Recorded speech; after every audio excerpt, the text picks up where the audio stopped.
Hi friends, இது ஒரு late update தான். ஏர்லி மார்னிங் கிட்ட வந்தனால சரியாக எடுக்க முடியல. அம்மன் தேர் மற்றும் சண்டிகேஸ்வரர் தேர் தான் இதில் காமிச்சிருக்கேன். சரியாக பார்க்க முடியலன்னா நல்லா போட்டிருக்கவங்களதும் ஒன்ஸ் பார்த்துக்கங்க. இதில் ஒரு சின்ன ஸ்பெஷாலிட்டிஸ் இருக்குது, அதை மட்டும் நான் இதில் சொல்லிடுறேன். அம்மன் தேர் முழுக்க முழுக்க பெண்களால் மட்டுமே இழுக்கப்படுற தேருங்க. இதுதான் இந்த அம்மன் தேரோட பெரிய ஸ்பெஷாலிட்டியே இதுதான்.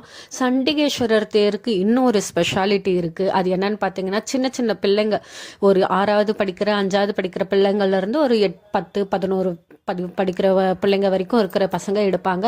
அந்த சண்டிகேஸ்வரர் தேர் நம்ம வீதி உலா வரும்போது எந்தெந்த தெருவை கிராஸ் ஆகுதோ அந்தந்த தெருவில் இருக்கிற பிள்ளைங்களாம் வந்து கொஞ்சம் கொஞ்சமாக வடம் பிடிச்சி இழுக்க ஆரம்பிப்பாங்க. அவங்கள ப்ரொடெக்ட் பண்ணுறதுக்கு நிறைய போலீஸு பேரண்ட்ஸ் எல்லாம் பக்கத்துலேயே இருப்பாங்க. சண்டிகேஸ்வரர் தேர் முழுக்க முழுக்க சின்ன பிள்ளைகளாலேயே இழுக்கப்படுது. அது சண்டிகேஸ்வரரோட அந்த தேரோட பெரிய ஸ்பெஷாலிட்டி அதுதான். சண்டிகேஸ்வரர் வந்து நம்ம சிவபெருமானுக்கு செல்ல பிள்ளை. அவரோட சொத்துக்களை பாதுகாக்கிறவர், அவரை காக்கிறவர் சண்டிகேஸ்வரர் தான் அப்படின்னு சொல்லப்படுது. சண்டிகேஸ்வரரை பற்றி சொல்லணும்னா நிறைய சொல்லிட்டு போகலாம். ஆனால் இந்த வீடியோவில் அவ்வளோ அளவுக்கு சொல்ல முடியாது. பார்த்துக்கங்க, எப்படி இருக்குன்ட்டு பார்த்துக்கங்க. இந்த நேரத்தில் கூட இந்த ஜனங்கள் எப்படி அவ்வளோ சந்தோஷமாக இழுக்கிறாங்கன்ட்டு பாருங்க. இந்த பிள்ளைங்கள்லாம் எவ்வளோ சந்தோஷமாக இருக்காங்கன்ட்டு பாருங்க. இதுலேயே உங்களுக்கு தெரியும், சின்ன பிள்ளைங்களை இழுக்கிறனால தான் சுற்றி சுற்றி சின்ன சின்ன பிள்ளைங்களாவே தெரிஞ்சிட்டு இருக்காங்க. இதெல்லாம் பார்த்து சந்தோஷப்பட்டுக்கங்க.